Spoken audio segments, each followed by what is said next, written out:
सल्लल्लाहु अला मुहम्मद सल्लल्लाहु अलैहि वसल्लम। बिस्मिल्लाहिर्रहमानिर्रहीम।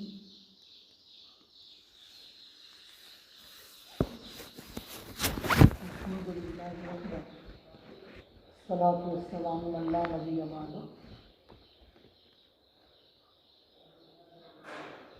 अल्लाह रब्बुल इज़्ज़त का फज़ल और उसका एहसान हुआ कि उसने हम लोगों के लिए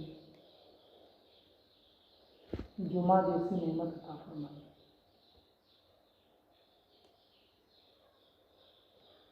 जुमा अल्लाह का ख़ास दिन है, ईदुल मोमिनीन है। आम तौर पर मदरसे के तलबा जुमा को बहुत गफलत के साथ गुजारते हैं।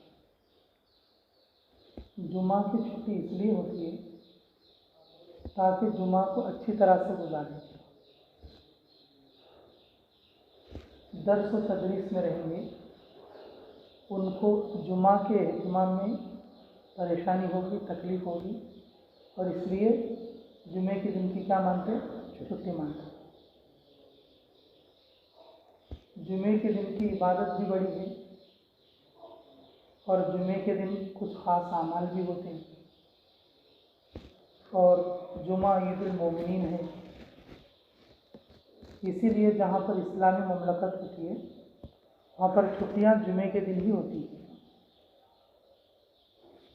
और खुसूसन सारे मदारिस में इल्ला माशाअल्लाह छुट्टी जुमे के दिन ही होती है।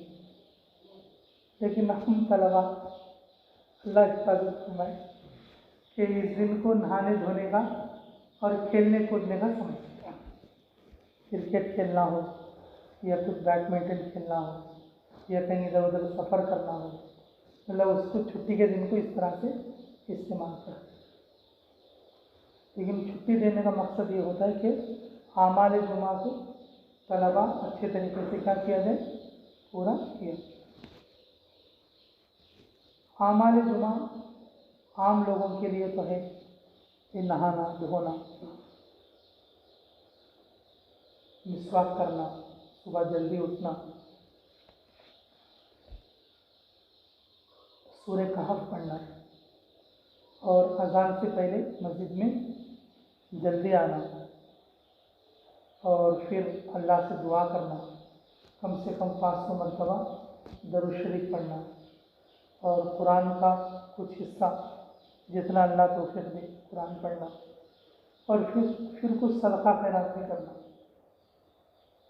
कुछ सदका खैरात भी करना आम लोगों के लिए। और तलबा के लिए इंशाअल्लाह जैसे कि मदरसा है भाई, ये खानका तो सानियन है, अव्वलन क्या है? मदरसा है। अब आम तौर पर बच्चे नहाना धोना कर लेते, ज़रा अच्छा रेस्ट भी लेते। हाँ, इन चीज़ों से इनकार भी नहीं है, इन चीज़ों से क्या इनकार भी नहीं है, लेकिन जुमे का एहतमाम पहले से ही हो, बच्चों को क्या हो, बचपन से ही। हमने देखा हरदोई में जब शाह साहब मौजूद थे, शाह साहब, कि हर बच्चा अज़ान से पहले मस्जिद में आके बैठता। वहाँ तो हर नमाज के लिए होते, हम लोग एक जुमे के लिए गए तो तकरीबन हम 10:30 बजे वहाँ पर पहुँचे थे, और आज मस्जिद में बच्चे कुरान की तिलावत कर रहे हैं। ये काफ़ी साल पहले की बात है, हज़रत जिंदा थी। हम देवबंद से गए थे ट्रेन का सफ़र करके कि 10-11 बजे तकरीबन आधे से ज़्यादा बच्चे ये मस्जिद के अंदर कुरान की तिलावत कर रहे थे, और सबसे ज़्यादा रोक तो हमें उसी वक्त पे पड़ गया था। अभी हजरत को देखे नहीं थे हम लोग, ये कई का होती है ज़बरदस्त तरीके से। हाँ, और जैसे जैसे वक्त होता था और बच्चे आना शुरू होते, और कुछ बच्चे इधर उधर साइडों में तकरार वगैरह कर लेते थे, कुछ बच्चे जिक्र वगैरह में बैठे हुए थे। और फिर जब अज़ान हो गई तो तकरीबन हमारे को भी मस्जिद से बाहर जाने डर लगा, यानी कि सारा का सारा मजमा खाता और मस्जिद में था जिस वक्त में क्या हो रही थी, अजान हो रही। तो तलबा को ऐसा मामूलन जो है उनके अंदर ये जज्बा होना चाहिए कि जुमा हम क्या करें, अच्छे तरीके से गुजारें। हाँ, मैं ये समझता हूँ अल्लाह ने कदर की तौफीक नसीब फरमाए, तालिब इल्मों के लिए जुमे के दिन जितना ज़्यादा हो सके उतना ज़्यादा कुरान पढ़ना। अब आम दिनों में तो ऐसा होता है बोलो कि दरसी किताबें रहती हैं, कुरान के लिए क्या रहता है, वक्त कम मिलता है, सबक रहता, सबक सुनाने का रहता, तकरार रहता, मामूल के मुताबिक तो हम कुरान पढ़ते रहते। जुमा अल्लाह का दिन है ना, जुमा अल्लाह का दिन है और अल्लाह की किताब को और ज़्यादा पढ़ना चाहिए। तलबा में कुरान का शौक़ और ज़ौक़ बचपन से बहुत ज़्यादा होना चाहिए और अगले आने वाले ज़माने में जैसे आके आके शौक़ जो है बहुत कम होगा। सबक सुनाने के हद तक के ठीक है और जो इम्तिहान देने के हद तक के ठीक है, उसके बाद ये समझते हैं बच्चे की छुट्टी हो गई, अब पढ़ना नहीं।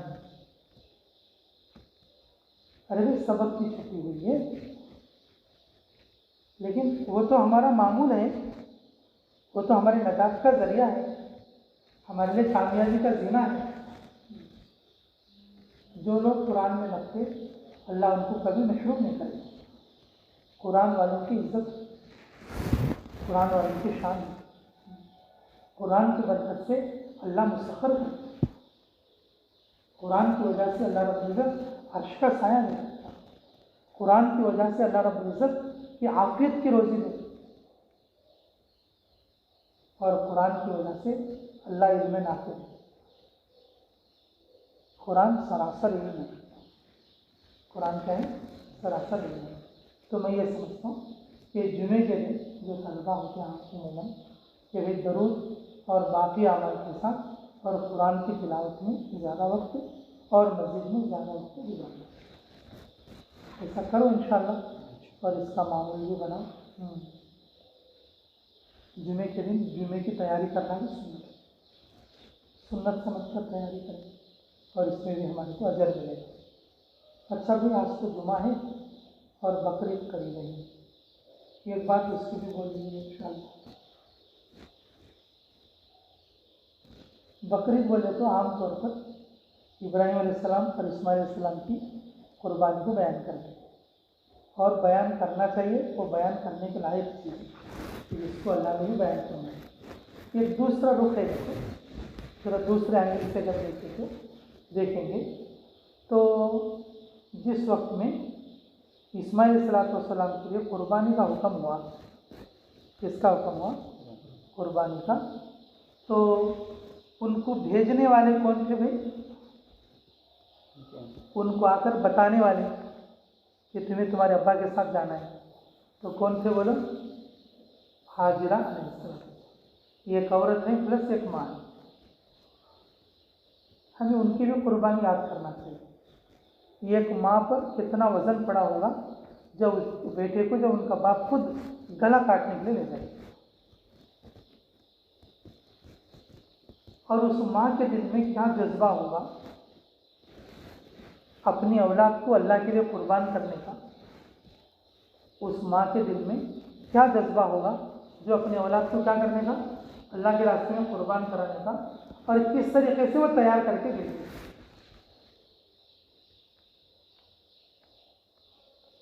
इस्माइल अलैहिस्सलाम की कुर्बानी और वाक़ियतन अल्लाह ने उनको कल्बे सलीम दिया।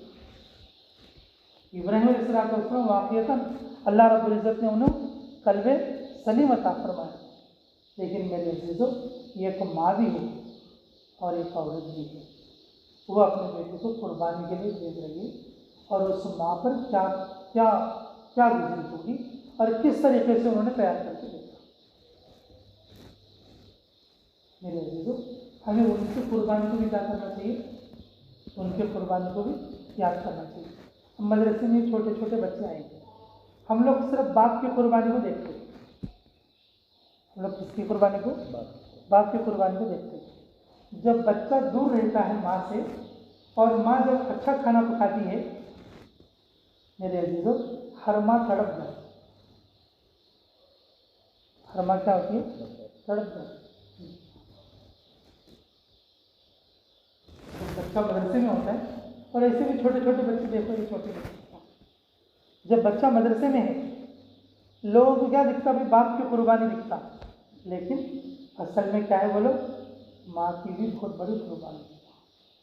मेरे को बचपन में हमारे दादा ने यहाँ पे वेलगोड़ इसको कहते, तो मेरे दादा बुलाने खाली और तो ऐसे ही रहते। मैं बच्चा नहीं तो नहीं रह सकती, वहाँ को क्या करें? वहाँ को वापस बुलाने खाली और तो ऐसे भी रहते थे। ये भी अच्छा हमारे दादी बुलाने के लिए, नहीं तो कैसा रहता कि सब अजवीज में गाड़ी स्टक हो जाती तो अल्लाह की शान है, अल्लाह का इल्म है, अल्लाह की कुदरत है, अल्लाह की तौफीक है जी, और हमारे असातिज़ा की दुआ है।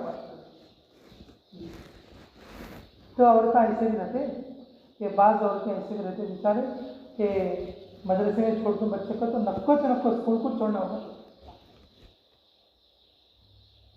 हमारे अमीर साहब बोलते थे, आदि लोग साहब, अगर कोई आदमी अल्लाह के रास्ते में निकलेगा तो मर्दानी की कुर्बानी नहीं, वो घर की औरत की कुर्बानी बोलते थे। वो घर की किसकी? औरत की कुर्बानी। हाँ, क्योंकि घर को जो मिनिस्टर है, होम मिनिस्टर, औरत ही होती है। औरत रजामंद ही तो मर्दाना बैग लेकर बाहर निकल सकता। हमारे घर सब बोलते।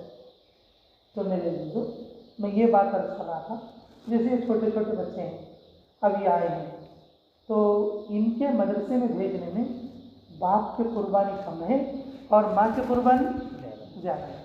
माँ जब भी कोई अच्छी चीज़ पकाती और माँ का दिल मार लेता, क्या सोचती मालूम? बच्चा क्या खाता है मदरसे में। हालांकि उसकी माँ की दाल से अच्छी दाल मदरसे में रहती है, लेकिन माँ को दिल में ऐसा रहता, माँ के सालने से अच्छा सालन मदरसे में रहा तो भी, लेकिन माँ को ऐसा दिखता है मैं आज सोच के साथ कम।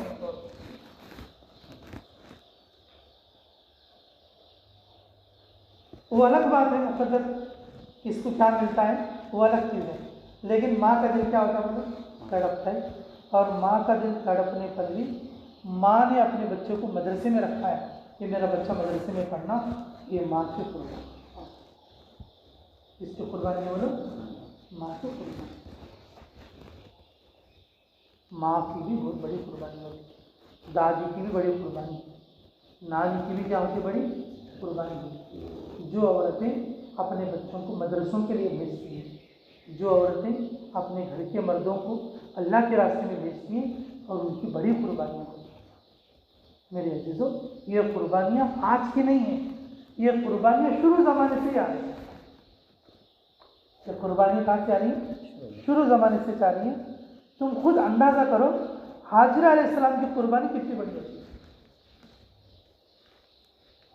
है। एक बाप अगर अपने बेटे को कुर्बानी के लिए ले जा रहा हो, बल्कि के गला काटने के लिए ले जा रहा हो, अल्लाह के नाम पर कुर्बानी करने के लिए ले जा रहा हो, और वो माँ और किस तरीके से अपने लाल को और अपने मोहब्बत के जो है जिगर के टुकड़े को बेची हो, और कितनी कुर्बानी उस माँ पर करनी होगी, और उसके दिल में अल्लाह की मोहब्बत का कितना जज्बा।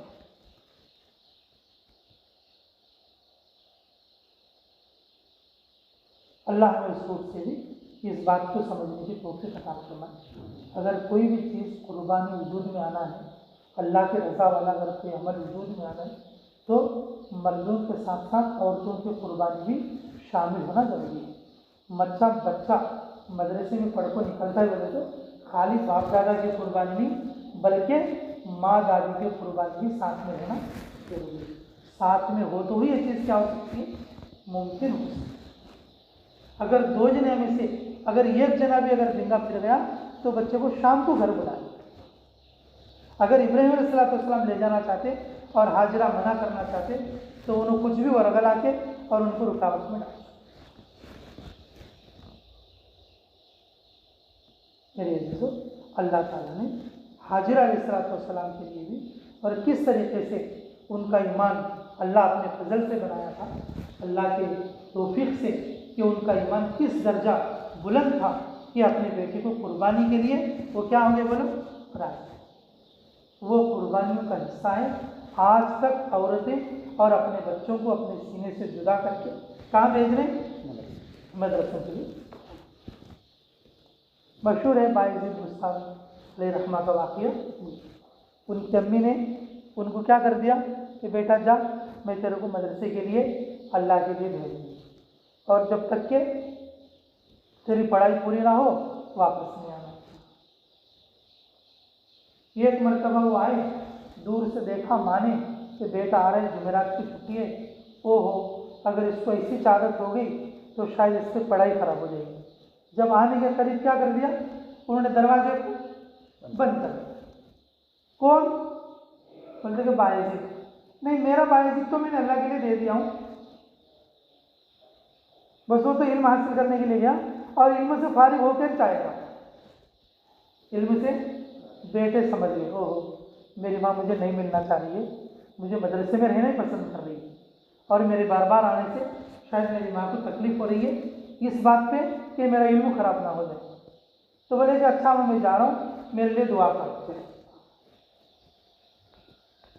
और जब तक के तहसील इल्म, जब तक के पूरे तालीम से फारिग ना हो, घर नहीं आए। और जब घर आए इल्म से फारिग होके खुश होकर आए, ओहो अब मेरा इल्म पूरा हो गया, जाऊंगा मैं माँ की खिदमत करूंगा और माँ के और जो है कि तरबियत में रहूंगा और उसके लिए कुछ अच्छा मैं सोचूंगा करूंगा। तो जब आए खुश होकर, तो माँ ने अपने घर में बुलाया और बहुत खुश हो गई और दुआ भी दी कि बोली कि बेटा मैं तुझे ये एक बार अल्लाह के लिए दे चुकी हूँ और दोबारा मैं अपने पास रख लेना, ये मुझे ज़ेबा नहीं देता। जा, अब तूने अब तक अल्लाह का इल्म हासिल किया, अब तू अल्लाह की मखलूक की खिदमत करेगी। ये एक बार अल्लाह को दी हुई चीज़ मैं दोबारा नहीं। अब दोबारा से जो है उनको अल्लाह के रास्ते में क्या कर दिया, वो उम्मत को नफ़ा पहुंचाने के लिए। माएँ ऐसी होती थी, माओं की कुर्बानियों भी लगी। इब्राहीम अलैहिस्सलाम तो नहीं थे पास में, और इस्माइल अलैहिस्सलाम की तरबियत करने वाले कौन थे? इस्माइल अलैहिस्सलाम के अंदर अल्लाह के हुक्म के पूरा करने का जो जज्बा पैदा हुआ है, अल्लाह के हुक्म के पूरा करने का जो जज्बा पैदा हुआ है, बोलो वो किसकी मेहनत से? किसकी मेहनत से? भाई इब्राहीम अलैहिस्सलाम तो पैदा होते ही छोड़कर चले गए थे, वो माँ की तरबियत। किसकी तरबियत थी? माँ की तरबियत। जब औरतें अपने बच्चों की तरबियत करती तो फिर इस्माइल ज़बीउल्लाह जैसे बच्चे बनते। जब माएँ अपनी औलाद की तरबियत करती हैं, बायज़ीद बुस्तामी जैसे बच्चे बनते। जब माएँ अपने बच्चों की तरबियत करती हैं, फिर अब्दुल कादिर जिलानी जैसे बच्चे बनते।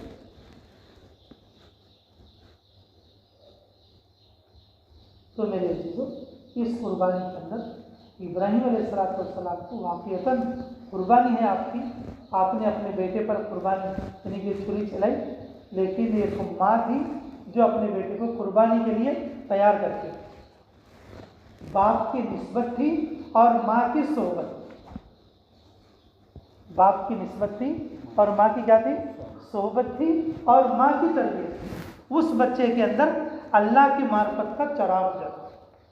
उस बच्चे के अंदर जो जज्बा आया, मैं अल्लाह के नाम पर कुर्बान होना, और वो माँ की तरबियत।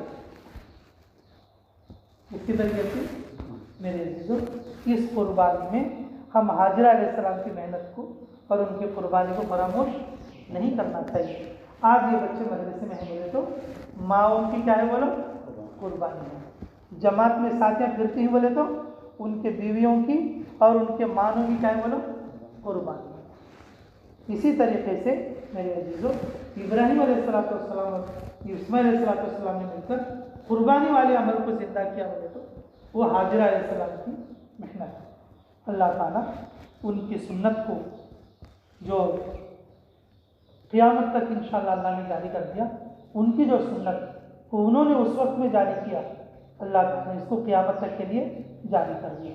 इसलिए हर औरत के दिल में ये जज्बा होना चाहिए कि मैं कुर्बानी करूँ।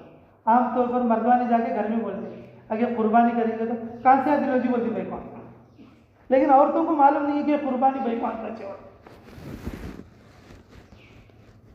लेकिन औरतों को क्या मालूम है ये कुर्बानी असल करना सो कौन, औरतें करना सो, क्योंकि हाजिर अलैहिस्सलाम ही अपने बेटे को तैयार करके भेजे सो। घर का मर्दवाना नक्को लेके बोला कभी कि नहीं लेती मैं 4000 छपा कर दूँ, हिस्सा लेंगे लो बोला, क्या बोला, अगर मर्दाना बोले तो भी नक्को लेके ये बोले तो कुर्बानी करो। औरतें क्या बोला नहीं जी मैं 4000 रुपये छपा लेकर रखी डब्बी में, ये ले जाओ हिस्सा तो लेंगे, जाओ और को बोलो। हर ज़माने में औरतें दीन के लिए अपने मर्दों के साथ और अपने औलाद की तरबियत में कुर्बानी देते हुए आए हैं। तो बकरीद की कुर्बानी करने का कैसे बोलोगे, ये कुर्बानी शुरू हुई सच औरत से, उनकी तरबियत से हुई। इसलिए मेरे अजीजों आप लोग भी नियत करो इंशाअल्लाह ये कुर्बानी करेंगे, और औरतों से भी कहो अपने घर के कि भाई ये कुर्बानियाँ औरत के जज्बे के साथ होना चाहिए और औरतों को भी हिस्सा लेना चाहिए। और जिस औरत पर जो है कि साहिब निसाब है वो औरत अपने पैसे से और ज़रूर हिस्सा लेना चाहिए। मर्दाना जैसे कुर्बानी करता औरत को भी जो साहिब निसाब है और उसे भी अपने कुर्बानी करना चाहिए। और कुर्बानी में मर्द लोग जरा पीछे है तो भी औरतें आगे बढ़ के कुर्बानी लेना चाहिए। थोड़े औरतें बहुत ज़रा कमज़ोर है तो उन्हें क्या बोलते नहीं लोग हमें कुर्बानी नहीं कर सकते, गोश्त कौन बांट ले धरती हुए। गए बरस कुर्बानी करे थे, 2 दिन गोश्त बांटते बांटते थक गए, तो ये बरस हमें नहीं करते हुए। ये कितनी कमज़ोर बात है। नहीं, गोश्त हर घर को बांटना ज़रूरी नहीं है। अगर तुम्हारे पास अगर 25 किलो गोश्त है, 1 किलो के हिसाब से 25 किलो दे आना, नहीं तो 2-2 किलो के हिसाब से 12 ग्राम को दे आना। थोड़ा सज्जन दे आना, थोड़ा अज्ञान दे आना। ये कोई ज़रूरी नहीं कि पूरे गाँव में अगर 150 करें तो हर घर को जाना। गरीबों का हिस्सा गरीबों में बांटो, रिश्तेदारों का हिस्सा रिश्तेदारों में बांटो। और अपने करीब के आलिमों से और बुजुर्गों से पूछो हमें कुर्बानी का गोश्त कैसे बांटना, हमारे को तकलीफ भी नहीं होना और हमारे को सवाब भी मिलना, वो तरतीब उन्होंने बता देंगे।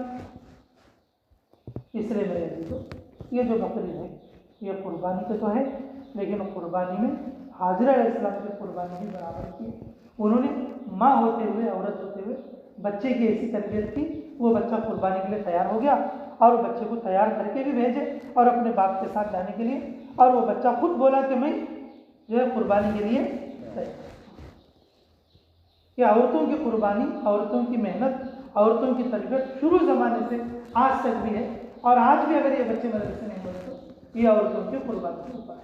और ये कुर्बानी की ईद भी और खुसूसन औरतों को ज़्यादा खुशी मनानी चाहिए, क्योंकि उन लोगों को भी कुर्बानी में हिस्सा लेना चाहिए। तो बोलोगे अपने घर में भी इंशाअल्लाह। अल्लाह मुझे भी और आपको भी अमलों की तौफीक नसीब करे।